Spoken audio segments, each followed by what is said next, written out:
human physiology. But before going on forward, first we have to really understand what this physiology means. So physiology is basically the study of how the human body works. Now by that what do I mean? By that I mean we have to study that how the cells in our body interact with each other, how the molecules react with each other, and how different organs are arranged and how they react with each other. So basically physiology is that branch of science in which we deal of how basically in which we deal with our body, in which we deal how our body works. So let me write it down here. It is basically the study of how the human body works. In NCERT, human physiology is a whole unit in which we will have different chapters. For example, the first chapter is digestive system. So before going on and starting with the chapter, we have to first of all understand what exactly the word digestion means. So basically digestion is a process in which complex food substances are broken into simpler forms which can be easily absorbed by our body. By that I mean, for example, let us take complex carbohydrates such as starch. Starch is a complex carbohydrate which is broken down into glucose. It is basically complex, and glucose is simpler. And this whole process is known as digestion. So what basically happens is that you will eat, for example, I don't know, I'm not very good at drawing.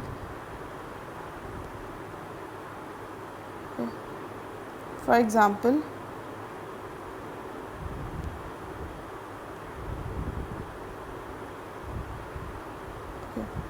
so basically you will eat starch and it will go through your body, basically through the alimentary canal, and it will, during this whole process, it will be converted into starch. And the starch won't come out, it will basically be absorbed by your body. Your body will absorb it. And this process is known as digestion. I know it's kind of a bit messy, but okay. So the other definition we can say is that it is a process in which biomacromolecules in food have to be broken down into simple substances. So basically the food we eat, in that we have biomacromolecules.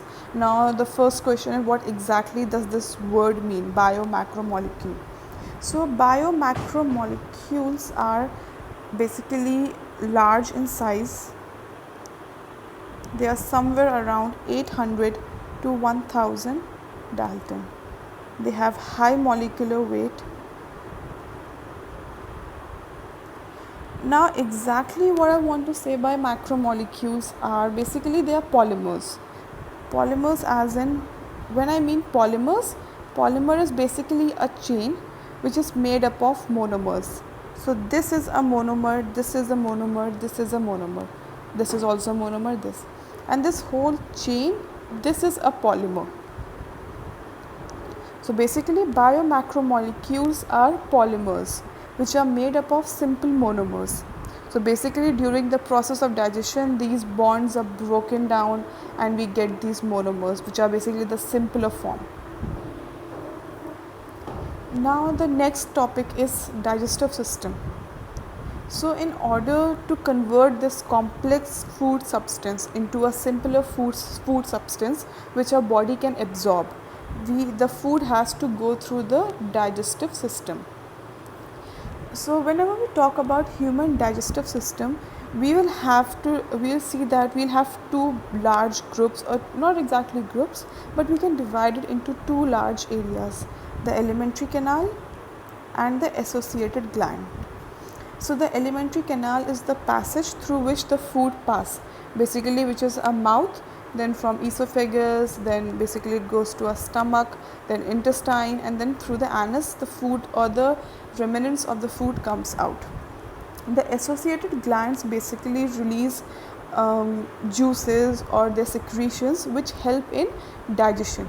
So alimentary canal is basically the passage. It is the path or the passage. Whereas the associated, okay, and the glands are, for example, liver, pancreas. These glands release their secretion into alimentary canal, and here then with the help of these secretions the complex food substance is converted into simpler food substance. The bonds are breaking between the food, and I told you now that it is a polymer.